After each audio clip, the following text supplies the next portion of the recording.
Good evening, everyone. My name is Christian Whiteside, and I'm here to talk to you about an interview with Mr. Sean Williams. It was Sneakers, Corporate Attitudes, and the Black Lives Matter Movement, an interview with sneaker expert Sean Williams by Mr. Boyce. Pretty much in the interview, Sean Williams was talking about the evolving relationship between marginalized communities and black people and sneaker companies, and how social justice movements, particularly BLM, uh, was not very supported, and like how sneaker corporations benefit from black people but need to do more proactive things within the black community. Mr. Williams argued that the death of George Floyd and the global rise of the BLM movement forced corporations to break their silence, but many brands release statements of solidarity, and those statements aren't enough to Mr. Williams. He stresses that companies must demonstrate genuine commitment through the hiring process, leadership, diversity, community investment, and long-term social structural change. Main theme of this is like consumer power, pretty much saying that black people as the influence, like music, athletes, and street culture, we the influence to these sneaker corporations, and we the main consumer of these sneaker corporations have all the power since we drive trends and represent a majority share in the sneaker world. Next is our discussion questions. How does Mr. Williams describe the relationship between sneaker companies and black culture? Mr. Williams explained that the sneaker companies have long benefited from black cultures, like I was saying, through athletes, musicians, and street fashion, but historically have avoided taking a stance in political movements.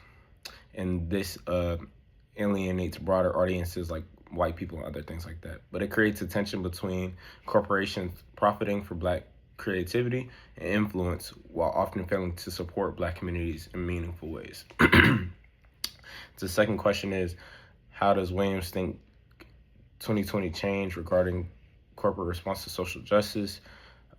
He argued that the scale of the protests and the global visibility of the BLM movement made silence impossible for a lot of corporations. Companies realized that consumers expected them to take a stance on social injustice. Social media amplified this pressure, making performative statements easy to spot and increasing demand for real action.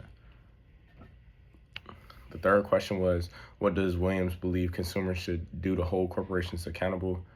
Mr. Williams encouraged 4 different things: paying attention to corporate behavior beyond marketing, supporting brands that invest in our communities, questioning whether companies' values align with our values, and use our purchasing power to demand change.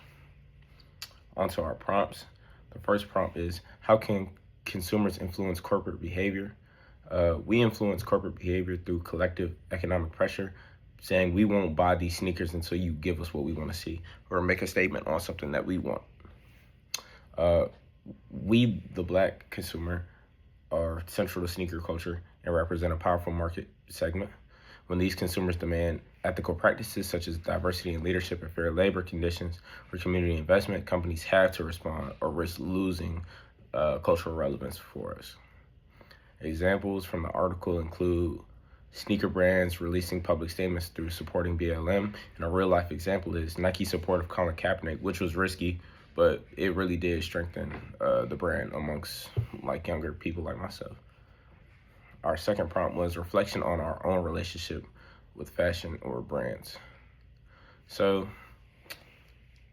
I have a pretty good relationship with different fashion brands. I'm not the most consumer type of guy. I like to do a lot of thrifting for my clothes, but I believe that bigger brands need to invest back in our communities. I support friends like Fubu, For Us, By Us, because they invest in our communities. It's for black people. I haven't always considered whether brands like align with my values, but this is kind of like the interview kind of opened my mind a little bit, and I'll be more intentional with stuff like that. But I hope everybody has a great night, and thank you for listening.